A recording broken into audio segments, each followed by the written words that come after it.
ইরাকের নাজাফের এক ব্যস্ত ওয়ার্কশপে পুরনো গাড়ির engine, gear, tyre, gas cylinder আর মরিচা ধরা ধাতব টুকরো পাচ্ছে নতুন রূপ। বাতিল যন্ত্রাংশ থেকে গিটার, মাছ, কুকুর, হরিণ সবই রঙিন ভাস্কর্যে পরিণত করছেন সাধারণ মেকানিক হুসাইন দাউদ।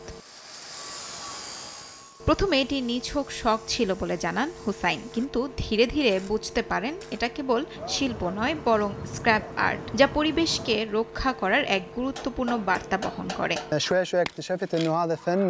শুরুতে এটা আমার শখ ছিল, পরে বুঝি এটা আসলে এক ধরনের শিল্প, যা পরিবেশকে রক্ষা করতে ধাতব বর্জ্য ও ব্যবহৃত টায়ারকে নতুন আকারে ফিরিয়ে আনে। এখন অনেকেই আমার কাজ পছন্দ করে, ফলে এটা আমার ব্যবসাও পরিণত হয়েছে।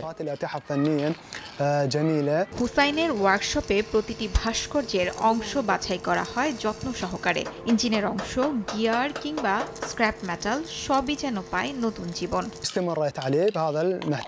ওরা যখন পুরনো যন্ত্রাংশ বদলে ফেলে, আমি সেগুলো নিয়ে আসি। ইঞ্জিনের ভেতরে কিছু অংশ খুব সুন্দর হয়, যেগুলো আমার ভাস্কর্যে বিশেষ সৌন্দর্য যোগ করে। তার তৈরি শিল্পকর্মের একটি এখন শোভা পাচ্ছে ইরাকের আল কাদিসিয়া প্রদেশের একটি তেল বিতরণ কোম্পানির সামনে, যেখানে একটি মুষ্টিবদ্ধ হাতের মাঝে রয়েছে একটি রেঞ্চ, যা শক্তি ও পরিশ্রমের প্রতীক।